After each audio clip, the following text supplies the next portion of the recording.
Click on subscribe button, press on bell icon.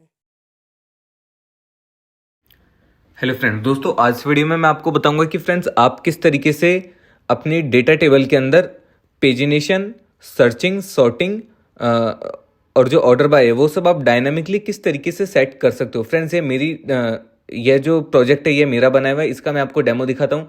इसके अंदर friends मैंने सर्चिंग लगाई हुई है, पेजिनेशन इसमें चल रहा है और सॉर्टिंग और ऑर्डरिंग सारी चीज़ें इसमें डायनेमिकली चल रही है। तो फ्रेंड्स ये सारी चीज़ें आप भी डायनेमिक अपने प्रोजेक्ट में बना सकते हो एंटिटी फ्रेमवर्क के साथ, जिसमें आपकी डायनेमिक पेजिनेशन चलेगी, डायनेमिक सर्चिंग चलेगी, dynamic sorting and dynamic ordering सारी चीज़ें आप इजीली एंटिटी फ्रेमवर्क के साथ मैनेज कर सकते हो। फ्रेंड्स वीडियो थोड़ा सा लंबा है और आपको थोड़ा सा ध्यान से देखना है।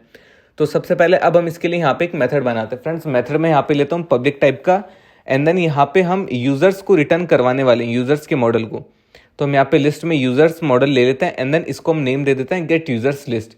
ये हमारे यहाँ पे मेथड हो गया एंड इसका हम यहाँ पे रिटर्न टाइप भी डिफाइन कर देते हैं। रिटर्न टाइप भी अब इसका लिस्ट में, रिटर्न टाइप हमने लिस्ट में दे दिया है। तो अब हम इस लिस्ट में रिटर्न जो है जो यूजर्स है उसी की हम यहाँ पे लिस्ट को रिटर्न करवा देते हैं। ट्राई कैच हमको कोड में यूज करना कंपलसरी है। तो अब फ्रेंड्स यहाँ पे जो मेन लॉजिक्स है वो हम लिखना स्टार्ट करते हैं। तो सबसे पहले इस मेथड के अंदर मैं एक्सेप्ट करता हूँ यूजर्स मॉडल को। फ्रेंड्स यूजर्स मॉडल में पेजिनेशन, सर्चिंग वगैरह ऑर्डरिंग के लिए मैंने कुछ नए फील्ड्स ऐड करे हैं नोट मैप क्लास के अंदर। नोट मैप का मतलब है कि यह वो फील्ड हैं जो हमारे डेटाबेस में नहीं है। एक तो है सर्च, एक सॉर्ट बाय, एक सॉर्ट ऑर्डर, एक पेज इंडेक्स और एक पेज साइज। फ्रेंड्स ये सारी चीज़ें मैं आपको बता देता हूँ कि यह मैंने नई नई फील्डें क्यों ऐड करी और सारी नॉट मैप्ड क्लास के अंदर। नॉट मैप्ड का मतलब है कि यह क्लास जस्ट फॉर फंक्शन को रन करने के पर्पज से डेटाबेस में यह क्लास आपको यह फील्डें नहीं मिलेंगी। सर्च हमारे सर्चिंग के लिए, सॉर्ट बाय हम यूज़ कर रहे हैं कि आप डायनामिकली किसी भी कॉलम के बेस के ऊपर सॉर्टिंग करना चाहते हो, जैसे कि मान लीजिए नेम, ईमेल, फोन, इनके बेस के ऊपर। अब सॉर्ट ऑर्डर आप डायनेमिकली सेट करना चाहते हो कि आपको असेंडिंग देखना है, डिसेंडिंग देखना है, आप सारी चीज़ें एक ही स्क्रीन के ऊपर डायनेमिकली चेंज कर सकते हो। पेज इंडेक्स है कि आपको करंट कौन से पेज के ऊपर जाना है, यह पेजिनेशन का एक पार्ट है। और पेज साइज है कि एक बार में आपको कितने पेज उठाने हैं। तो यह फ्रेंड्स पेज इंडेक्स और पेज साइज है जो दोनों हमारे पेजिनेशन के काम आते हैं। पेज इंडेक्स का मतलब है कि आप कौन से पेज पे जाना चाहते हो एंड पेज साइज है कि आप कितनी रोज एक साथ गेट करना चाहते हो, यानी कि आपको 20 रो एक साथ चाहिए, 50 रो चाहिए, 100 रो चाहिए। तो इस तरीके से आप यहाँ पे सबसे पहले आपको मॉडल के अंदर नई फील्डें ऐड कर लेनी, या फिर आप एक बेस मॉडल को भी यूज़ कर सकते हो। अब फ्रेंड्स हम यहाँ पे स्टार्ट करते हैं हमारा कोडिंग पार्ट। तो हम सबसे पहले यहाँ पे यूजर्स को लेते हैं जो हमने ऊपर लिस्ट टाइप का वेरिएबल बनाया हुआ है। फ्रेंड्स हम यहाँ पे underscore context dot users to list, यह कोड यहाँ पे, यह फ्रेंड्स बेसिक सिलेक्ट की क्वेरी है एंटिटी फ्रेमवर्क के अंदर। इसमें जस्ट हम यूजर्स की टेबल से डेटा को सिलेक्ट करके ला रहे हैं, इसलिए यह एक नॉर्मल सिलेक्ट की क्वेरी है। अब हम इसमें पेजिनेशन, जो सॉर्टिंग है, ऑर्डरिंग, सर्चिंग, अब हम इसमें सारी चीज़ें ऐड करते हैं। तो सबसे पहले हम यहाँ पे स्टार्ट करते हैं सर्चिंग के साथ। तो फ्रेंड्स हम यहाँ पे एक ब्लैंक स्ट्रिंग लेते हैं, हम स्ट्रिंग का नेम रखते हैं सर्च टेक्स्ट, एंड देन आप अपने मॉडल के अंदर जो भी डेटा सर्च में पास करते हो वो डेटा को हम यहाँ पे इस सर्च टेक्स्ट वाली स्ट्रिंग में ले लेंगे। तो सबसे पहले आपको एक स्ट्रिंग बनाना है और इस स्ट्रिंग के अंदर आप जो भी मॉडल के अंदर सर्चिंग में डालते हो उस डेटा को पास कर देना है। और जो हमारी सिलेक्ट की क्वेरी है, अब इस क्वेरी के अंदर हम यहाँ पे सर्चिंग के जो कोड है वो लिखते हैं। फ्रेंड्स अब हमको सर्च किसके बेस के ऊपर करना है, हमको सर्च यहाँ पे यूजर के नेम के बेस के ऊपर करना है। तो हम यहाँ पे वेयर की कंडीशन यूज करते हैं, डॉट वेयर, एंड देन इसमें लैम्डा एक्सप्रेशन हम यहाँ पे यूज करते हैं।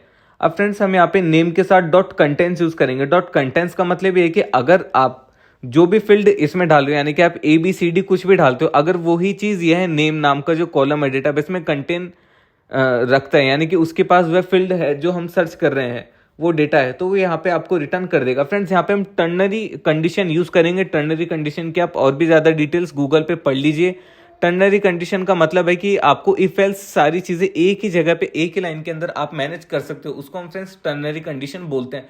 अब टर्नरी में मैंने लिखा कि आपको समझा देता हूँ। सर्च टेक्स्ट अगर नल नहीं है, इसका मतलब आप कोई ना कोई चीज सर्च कर रहे हो। अगर आप अपने डेटा आप टेबल के अंदर कुछ भी चीज सर्च कर रहे हो, इसका मतलब आपके सर्च टेक्स्ट के अंदर कोई ना कोई वो फील्ड आ जाएगी जिस फील्ड को आप सर्च करना चाहते हो। अगर वो नल नहीं है तो ये कंटेंट्स के अंदर उस वैल्यू को ढाल के वहां से डेटाबेस से वो वैल्यू ढूंढना चालू कर देगा। अदरवाइज अगर सर्च टेक्स्ट हमारा नल पड़े, यानी कि आप सर्चिंग कुछ भी नहीं कर रहे हो, तो आपने आपका जो भी नेम है यहाँ पे, नेम के आगे वेयर में नेम ही लग जाएगा। इसका मतलब जो वैल्यू आपके डेटाबेस में उसी वैल्यू से आप यहाँ पे फिल्टर लगा दोगे तो आपके पास सेम रिजल्ट आ जाएगा। फ्रेंड्स यहाँ पे ये थोड़ी सी समझने वाली कंडीशन है टर्नरी। तो आप ये जैसे जैसे वीडियो में देख रहे हैं आपको लाइव प्रैक्टिकल करना पड़ेगा। अगर आप करोगे तभी आपको ये चीज़ ज़्यादा बेटर तरीके से समझ में आएगी। तो इस तरीके से फ्रेंड्स हमको यहाँ पे टर्नरी कंडीशन यूज़ करनी है सर्च के लिए। तो ये हमारा सर्च का पार्ट हो गया कंप्लीट। फ्रेंड्स ये जितने भी मैं आपको इसमें चीज़ें बताऊंगा सबका हम लास्ट में प्रैक्टिकल करेंगे। अभी फ्रेंड्स अब हम यहाँ पे ट्राई करते हैं sort by and order dynamic. तो हम सबसे पहले यहाँ पे डायनेमिक सॉर्टिंग करते हैं। फ्रेंड्स डायनेमिक जो हम सॉर्ट बाय इसमें करेंगे तो इसके लिए हमको यहाँ पे एक डायनेमिक लैम्डा एक्सप्रेशन बनाना पड़ेगा। फ्रेंड्स जो हमारा लैम्डा एक्सप्रेशन होता है वह एंटिटी फ्रेमवर्क के साथ यूज होता है। अब हम इसको भी एक डायनामिक तरीके से डिज़ाइन करेंगे यहाँ पे। तो सबसे पहले आपको फंक्शन क्लास को यूज़ करना है, देन आपको ये सिंबल्स यूज़ करना है, देन FUN से लिख के यहाँ पे आपको यूज़र्स लिखना है। यूज़र्स फ्रेंड्स इसलिए क्योंकि हम यूज़र्स मॉडल के साथ काम कर रहे हैं। तो आप जिस भी मॉडल के साथ काम कर रहे हो, जिस मॉडल के अंदर आप डेटा को इन कर रहे हो, तो सबसे पहले आपको यहाँ पे वो यूज़र्स जो भी मॉडल है उस मॉडल का नेम लिखना है। हमारे यहाँ पे यूज़र्स मॉडल है और रिटर्न में हम क्या चीज़ चाहते हैं तो वो हम यहाँ पे ऑब्जेक्ट में लेते हैं। अगर मान लीजिए आप रिटर्न में बुल कंडीशन आप यहाँ पे यूज़ करना चाहते हो तो आप ऑब्जेक्ट की जगह बुल कर दीजिए। स्ट्रिंग यूज़ करना चाहते हो स्ट्रिंग कर दीजिए, बट मैं यहाँ पे ऑब्जेक्ट यूज़ कर रहा हूँ। ऑब्जेक्ट का मतलब है कि हम इसमें कुछ भी रिटर्न करवा सकते हैं, ये हमारी इच्छा है। तो इसलिए मैंने यहाँ पे ऑब्जेक्ट यूज़ किया। तो ये हमारा फ्रेंड्स डायनेमिक लैम्डा एक्सप्रेशन हो गया। तो ये हमारे यहाँ पे लाइन लिख लिया फ्रेंड्स, ये काफ़ी इंपॉर्टेंट है। जो डायनेमिक लैम्डा एक्सप्रेशन है उसके आपको काफ़ी कम ट्यूटोरियल मिलेंगे इंटरनेट के ऊपर। तो आप फ्रेंड्स इसको थोड़ा सा ध्यान से देख लीजिए एंड हैंड टू हैंड आप प्रैक्टिकल करते जाइए। तो फ्रेंड्स हमने एक ऑर्डर बाय का वेरिएबल बना लिया है। ये वेरिएबल है हमारा डायनेमिक लैम्डा एक्सप्रेशन का वेरिएबल। अब हम इसको नीचे यूज़ करते हैं। अब फ्रेंड्स इसकी जो मेन कोडिंग है वो स्टार्ट होगी, तो आप इन कोड को थोड़ा ध्यान से देख लीजिएगा। तो अब हम यहाँ पे इसके मेन कोड लिखना स्टार्ट करते हैं। तो सबसे पहले हमको यहाँ पे इफ़ की कंडीशन में सॉर्ट बाय का लिखना है। तो अब हम सबसे पहले यहाँ पे लिखते हैं if and then model dot sort by. हम यहाँ पे फ्रेंड्स सॉर्ट बाय यूज़ करेंगे क्योंकि सॉर्ट बाय हमारे उस फील्ड का नेम होगा जिस फील्ड के नेम के ऊपर हम यहाँ पे सॉर्टिंग करना चाहते हैं। तो ये हमने इसको हम यहाँ पे नॉट नल की कंडीशन यूज़ नहीं करते, ये ज़्यादा बेटर रहेगा अगर हम इजिकल टू की कंडीशन यूज़ करते हैं हमारे फील्ड नेम के बेस के ऊपर।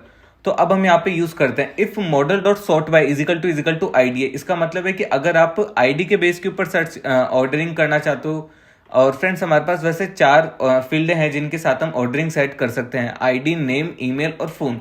बट अब हम यहाँ पे ID से स्टार्ट करते हैं। अगर आपके पास आपके फ्रंट एंड से ID के बेस के ऊपर सॉर्टिंग करना चाहते हो तो उसके आपके पास ID आई है, तो हम यहाँ पे हार्ड कोडेड ID से हमारे इसमें मैच करवा लेंगे। इसका मतलब है कि आप ID के साथ जो सॉर्टिंग है वो करना चाहते हो। तो हम सबसे पहले इफ़ की कंडीशन के अंदर ID लिख देंगे। एंड फ्रेंड्स अगर मान लीजिए आप नेम की कंडीशन के ऊपर सॉर्टिंग करना चाहते हो तो हमको यहाँ पे लिखना है else if model dot sort by is equal to अगर मॉडल डॉट सॉर्ट बाय हमारा है नेम, अगर आप नेम के बेस के ऊपर सर्च करना चाहते हो तो हमने जो डायनेमिक लैम्डा हमारा वेरिएबल डिफाइन किया था ऑर्डर बाय का, उसके अंदर हम पास कर देंगे x डॉट नेम को। तो ये फ्रेंड्स हमारा नेम के बेस के ऊपर इसमें सॉर्टिंग हो गई। अभी तो फ्रेंड्स हम जस्ट यहाँ पे एक वेरिएबल बना रहे हैं, देन इस वेरिएबल को हम नीचे यूज भी करेंगे हमारे सिलेक्ट की क्वेरी के अंदर। अब इसमें एक हम ईमेल का भी ऐड कर लेते हैं अगर कोई ईमेल के बेस के ऊपर सॉर्टिंग करना चाहता है, और एक फ़ोन का भी हम यहाँ पे ऐड कर लेते हैं, फ़ोन के बेस के ऊपर सॉर्टिंग का। तो अब हमारे टेबल के अंदर 4 कॉलम है और हमने चारों कॉलम के बेस के ऊपर यहाँ पे सॉर्टिंग यूज़ कर ली है। अब फ्रेंड्स यहाँ पे इस सॉर्टिंग को हमको यूज़ करना है, तो आप इस तरीके से सॉर्टिंग यूज़ कर सकते हैं। सॉर्टिंग का मैं एक और आपको इसमें बता देता हूँ ऑप्शन कि मान लीजिए आपके मॉडल से वैल्यू आती है नल सॉर्ट बाय के अंदर। अगर नल वैल्यू है तो बाय डिफॉल्ट हमने ऑर्डर बाय के अंदर आप देख सकते हो सबसे पहले हमने एक डिफॉल्ट वैल्यू इसमें ID की पास कर दी है। लैम्डा एक्सप्रेशन हमारा बाय डिफॉल्ट ID का चल रहा है, और मान लीजिए अगर नल आता है तो हमारा ID से ऑटोमेटिकली अप्लाई हो जाएगा लैम्डा इसमें जो हमारा ऑर्डर बाय है लैम्डा के अंदर। और अगर आप ID या फिर नेम, ईमेल, फ़ोन के बेस के ऊपर सॉर्ट बाय करना चाहते हो तो वो हमने यहाँ पे नीचे लैम्डा को डिफाइन कर दिया। ये लैम्डा ओवरराइट होता जाएगा। अगर आप ID के बेस के ऊपर करोगे तो ID का हो जाएगा, नेम के बेस के ऊपर करोगे तो नेम के बेस के ऊपर आपका ऑर्डर बाय इसमें चल जाएगा। फ्रेंड्स यह तो था हमारा नॉर्मल ऑर्डर बाय का। अब हम यहाँ पे यूज़ करते हैं और जो हमारा होगा डायरेक्शन। डायरेक्शन मीन्स असेंडिंग हम करना चाहते हैं या फिर डिसेंडिंग यहाँ पे हम करना चाहते हैं। तो हम सबसे पहले यहाँ पे कोड लिखते हैं। या तो फ्रेंड्स ऊपर वाला जो हमारा सेक्शन था वो था सॉर्ट बाय, यानी कि किसी कॉलम के बेस के ऊपर हम सॉर्टिंग करते हैं। अब हम करते हैं सॉर्ट ऑर्डर, कि सॉर्ट ऑर्डर हमारे क्या है, असेंडिंग है डिसेंडिंग है। तो अब हम सबसे पहले कंडीशन लिखते हैं, if model dot sort order is not null, यानी कि अगर हमारा जो सॉर्टिंग ऑर्डर के अंदर वैल्यू कुछ भी वैल्यू आती है, नल तो फ्रेंड्स ये किसी भी कंडीशन में नहीं आएगी, बट हम चेक करवा लेते हैं। कई बार क्या होता है कि आपके फ्रंट एंड से वैल्यू प्रॉपर्ली आ नहीं पाती और आपके सॉर्ट ऑर्डर में डेटा आ जाता है नल। तो हम नल की कंडीशन को सबसे पहले यहाँ पे चेक करवा लेते हैं। अगर हमारे पास नल की कंडीशन आती है तो हम by default order by descending यहाँ पे यूज करेंगे। तो यह तो था हमारा नल की कंडीशन में, और इसके अंदर हमने जो हमारा ऊपर ब्लैंक वेरिएबल हमने जो एक लैम्डा का डायनेमिक वेरिएबल बनाया था ऑर्डर बाय करके, उस ऑर्डर बाय को हम इसमें यूज कर लेंगे ऑर्डर बाय डिसेंडिंग के अंदर। अब फ्रेंड्स हम इसके मेन काम में आते हैं, हमारा असेंडिंग और डिसेंडिंग को मैनेज करना। अभी तो हमने यहाँ पे डिसेंडिंग का बाय डिफॉल्ट कोड लगा दिया। अगर किसी भी कंडीशन में सॉर्ट ऑर्डर हमारा नल आता है तो हमारा by default code order by descending चलेगा।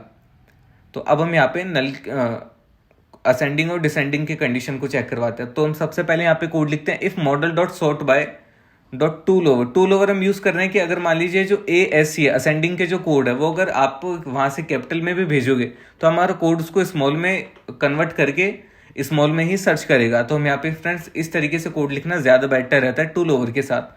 तो अगर आप असेंडिंग के अंदर डेटा को लेना चाहते हो अपनी साइड में तो हम यहाँ पे order by normal order by use करेंगे, हमको यहाँ पे डिसेंडिंग यूज नहीं करना है। और जो ऑर्डर बाय के अंदर कंडीशन है वो तो सॉर्ट ऑर्डर की, कौन से कॉलम के बेस के ऊपर ऑर्डर होगा तो वो तो हमारे पास ऊपर से आ रहा है, बट ऑर्डर का डायरेक्शन क्या होगा वो हम यहाँ पे असेंडिंग सेट कर दिए। अगर हमारे पास फ्रंट एंड से असेंडिंग के लिए आता है ऑर्डर कि भाई हमको असेंडिंग से करना है, और अब हम यहाँ पे सेम कंडीशन को डिसेंडिंग के साथ भी यूज कर लेते हैं कि अगर मान लीजिए असेंडिंग है तो हमारा ऊपर वाला कोड चलेगा और डिसेंडिंग है तो हमारे पास डिसेंडिंग के अंदर डेटा हम उनको शो करवाएंगे। तो अब हम यहाँ पे यह एक और कंडीशन लिख लेते हैं डिसेंडिंग वाली। तो अब हम यहाँ पे फ्रेंड्स सेम कंडीशन ऊपर वाली को कॉपी पेस्ट कर लेते हैं जस्ट, और हम यहाँ पे ऑर्डर बाय को चेंज कर देंगे।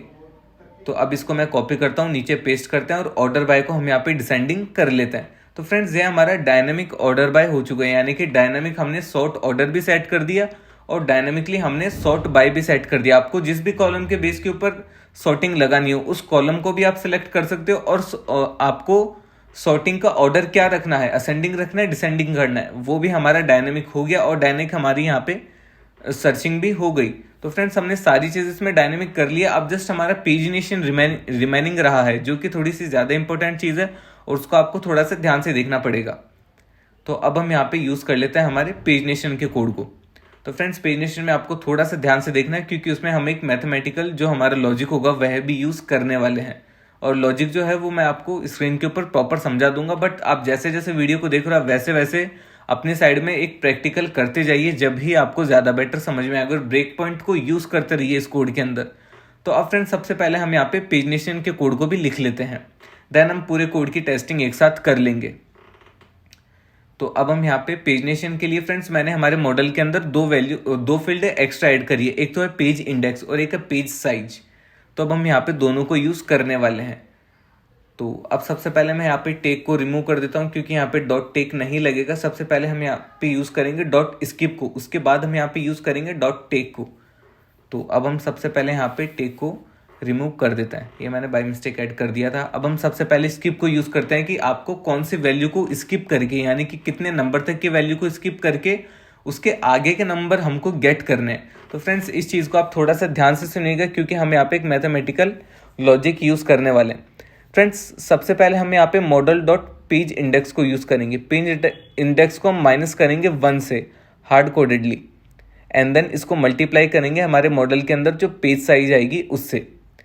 फ्रेंड्स इस मेथड को मैं आपको अभी अलग से कंप्लीट एक प्रैक्टिकल के साथ समझा दूंगा, तो वह आपके लिए ज़्यादा बेटर रहेगा। और हम यहाँ पे डॉट टेक यूज़ करके आपके पेज साइज में जो भी वैल्यू आएगी उस वैल्यू को तो हम करेंगे टेक, एंड स्किप के अंदर हम एक मैथमेटिकल यह फॉर्मूला यूज़ करने वाले। अब फ्रेंड्स आप थोड़ा सा ध्यान से देख लीजिएगा इस फॉर्मूला के बारे में।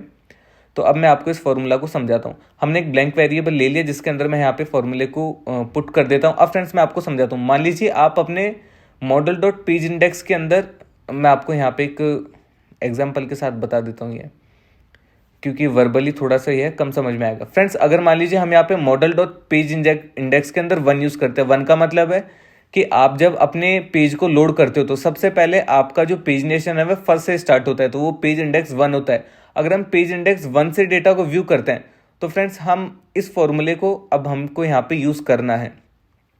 तो हम सबसे पहले 1 - 1 देन मल्टीप्लाई हम इसको करेंगे 10 से। 10 से मल्टीप्लाई इसलिए कर रहे हैं क्योंकि पेज साइज हमारी 10 है, यानी कि हम 10 वैल्यूज़ को गेट करना चाहते हैं फर्स्ट पेज के ऊपर से। तो अब हम अगर आप इसका आंसर देखो तो फ्रेंड्स 1 - 1 हमारा हो गया 0, तो हम यहाँ पे करेंगे 0 × 10। 0 × 10 का हमारा आंसर क्या आएगा? 0 ही आएगा। इसका मतलब है कि हम जो डेटाबेस से वैल्यू को अब गेट करेंगे वह हम यहाँ पे 0 वैल्यू को स्किप करेंगे और 1 से लेके 10 तक की वैल्यू को गेट करेंगे। यह हमारे यहाँ पे छोटा सा फॉर्मूला बन गया। अगर मान लीजिए फ्रेंड्स आपका करंट फॉर्मूला आप अब सेकंड पेज पे मूव कर गए तो हम यहाँ पे 2 - 1 यूज करते हैं, तो अब आपके यहाँ पे 1 से लेके 10 तक की वैल्यू स्किप हो जाएगी। तो आपको मैं यहाँ पे इसको फ्रेंड्स हम प्रैक्टिकली देखेंगे और इस फॉर्मूले को आपको बहुत ध्यान से यूज करना पड़ेगा।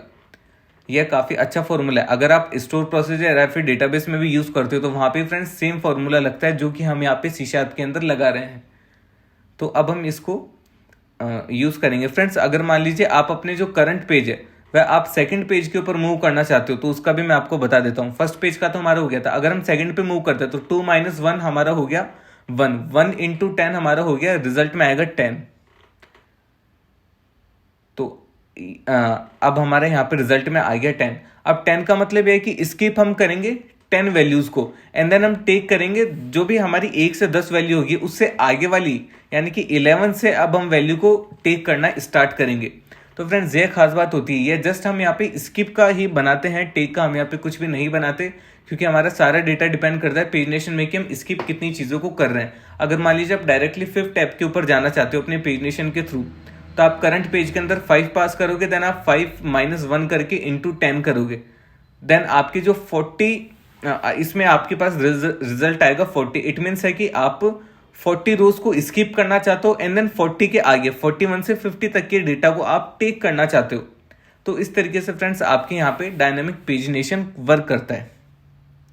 अब हम इसको भी एक प्रैक्टिकली तरीके से देख लेते हैं। सबसे पहले हमने यहाँ पे पेजिनेशन के कोड लिखे हैं वह हम नीचे की बाकी बची दोनों क्वेरीज में भी इंसर्ट कर देते हैं। हमने यहाँ पे भी कोड इंसर्ट कर दिया है और अब हम सबसे पहले इसका इंटरफेस जनरेट कर लेते हैं।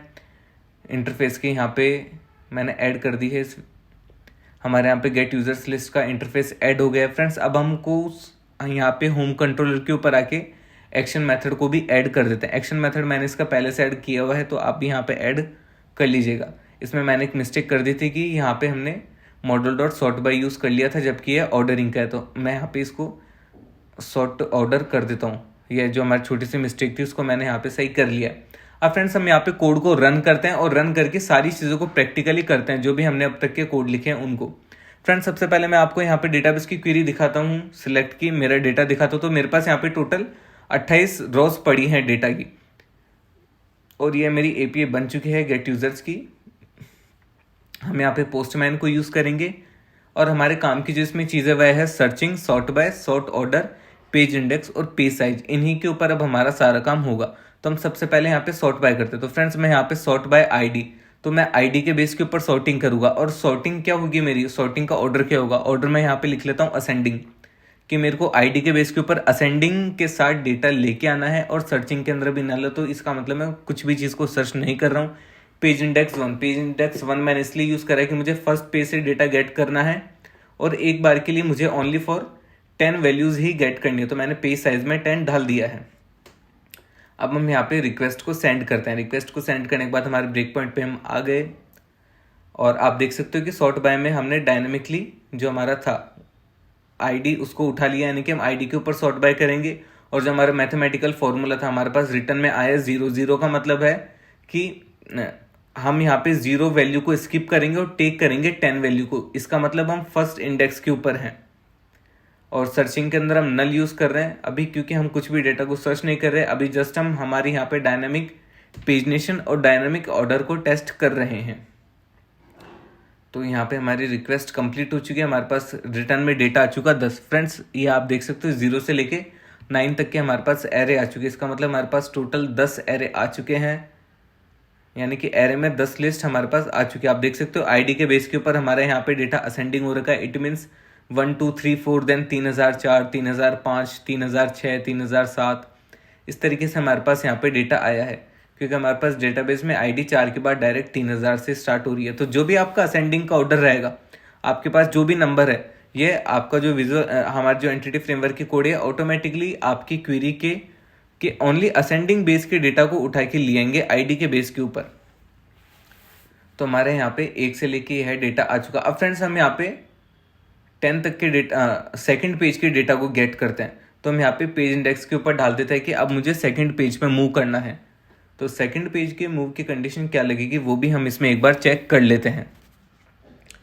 तो अब हम यहाँ पे चेक करते हैं। यह तो था हमारा सबसे पहले पेजनेशन का कोड। पेजनेशन के कोड के अंदर आप देख सकते हो हमने 10 वैल्यूज़ को स्किप करा है एंड आने वाली 10 वैल्यूज़ को हम यहाँ पे गेट कर रहे हैं। तो ये आप देख सकते हो कि इसमें भी हमारा सॉर्ट बाय आईडी था और सॉर्ट ऑर्डर असेंडिंग था, बट इस बार हम यहाँ पे वैल्यू सेकंड पेज की ले रहे हैं। इसका मतलब हमने यहाँ पे वैल्यू लिए 3009 से लेके 3018 तक के हमारे डेटाबेस में डेटा आ रहा है, और हमने फ्रंट एंड के ऊपर हम पोस्टमैन में चेक कर लेते हैं तो हमारे यहाँ पे 3018 पे ख़त्म हो रहा है और 3009 से ही आ रहा है। तो फ्रेंड्स ये तो हमारा पेजनेशन परफेक्टली काम कर रहा है। अब हम ऑर्डर को डिसेंडिंग करके यूज़ करते हैं एक बार। अब डिसेंडिंग के अंदर फ्रेंड्स ये है कि हमारे पास 3026 से डेटा स्टार्ट होगा। डिसेंडिंग के हम पेजनेशन फर्स्ट के ऊपर जाते हैं सबसे पहले। तो हमारे पास यहाँ पे डेटा 3026 से स्टार्ट हुआ। इसका पहले आप जब हम असेंडिंग यूज़ कर रहे थे तो हमारा आईडी 1 से स्टार्ट हुई थी। डिसेंडिंग यूज़ कर रहे हैं तो सबसे बड़ी आईडी होगी जो सबसे पहले आएगी। फ्रेंड्स आप यहाँ पे आईडी के बेस के ऊपर सॉर्टिंग कर सकते हो, अपने जो ABCD है ABCD के बेस के ऊपर कर सकते हो, जैसे भी आप चाहो यहाँ पे। अब हमारी डायनेमिक सॉर्टिंग ऑर्डर बाय और सॉर्टिंग पेजनेशन सारी चीज़ें इसमें डायनेमिकली हमारी चल रही है। अगर मैं सॉर्ट बाय नेम करता हूँ और सॉर्टिंग ऑर्डर हम यहाँ पे असेंडिंग करते हैं, तो इस केस के अंदर सबसे पहले A का डेटा आएगा, देन B का डेटा आएगा, देन C का डेटा आएगा, देन D का डेटा आएगा। तो इस तरीके से हमने यहाँ पे अब dynamically order by ascending, pagination, page size यह सब यूज़ कर सकते हैं। आप इसको प्रैक्टिकली करते रहिएगा, जब भी फ्रेंड्स आपको ज़्यादा बेटर ये सारी चीज़ें समझ में आएंगी। तो इस तरीके से हम यहाँ पे डायनेमिक पेजिनेशन ऐड कर सकते हैं। अब हम यहाँ पे सर्चिंग को भी चेक कर लेते हैं। फ्रेंड्स सर्च के अंदर मैं सबसे पहले यहाँ पे टाइप करता हूँ पूजा, कि हम यहाँ पे पूजा नाम की यूज़र को मैं डेटाबेस में सर्च करना चाहता हूँ। मैंने सर्च की क्वेरी में डेटा डाल दिया है मेरे जो सर्च का बॉक्स था उसके अंदर। अब आप देख सकते हो जो मेरा वेरिएबल था, स्ट्रिंग मैंने बनाया था यहाँ पे सर्च टेक्स्ट का, उसके अंदर पूजा आ चुका है और मैं यहाँ पे नेम के बेस के ऊपर सॉर्ट बाय यूज़ कर रहा हूँ और यहाँ पे नेम के बेस के ऊपर मैं असेंडिंग यूज़ कर रहा हूँ। डेटाबेस के अंदर मेरे पास पूजा नाम का ओनली एक ही यूज़र है। तो आप देख सकते हो कि मेरा यहाँ पे सर्चिंग भी परफेक्टली काम कर रहा है, किसी भी चीज़ की मेरे एरर नहीं आई। मैंने पूजा को सर्च करा तो यहाँ पे पूजा नेम का यूज़र मेरे सामने आ गया। अब मैं यहाँ पे गुरुजी नेम का यूज़र सर्च करता हूँ, ये आप देख सकते हो गुरुजी ज्ञान नाम का यूज़र हमारे सामने बना हुआ है। तो ये यूज़र हमारे सामने आ चुका। अब फ्रेंड्स इसकी एक और एडवांस चीज़ मैं आपको बताता हूँ। अब मैं यहाँ पे सर्च करता हूँ ए को, तो फ्रेंड्स ए हमारे 3 जगह पे यूज़ हो रहा है। गुरुजी ज्ञान के अंदर भी ए यूज़ हो रहा है, पूजा में भी ए यूज़ हो रहा है एंड ए वाली यूज़र का नेम ही ए है। तो इस तरीके से वैल्यू का कंटेंट चेक करता है कि अगर आपके डेटाबेस में कोई भी नेम है, अगर आप जो भी सर्च कर रहे हो उस नेम के अंदर वह चीज़ अवेलेबल है, इसका मतलब वो कंटेंट कर रही है, तो यह आपको रिजल्ट सर्च करके दे देगा। तो फ्रेंड्स इस तरीके से हम एंटिटी फ्रेमवर्क के साथ डायनामिक सर्चिंग, ऑर्डरिंग, पेजिनेशन यह सब चीज़ें यूज़ कर सकते हैं। अगर आपको किसी भी चीज़ की हेल्प चाहिए तो आप इस वीडियो में कमेंट कर दीजिए। Thank you friends.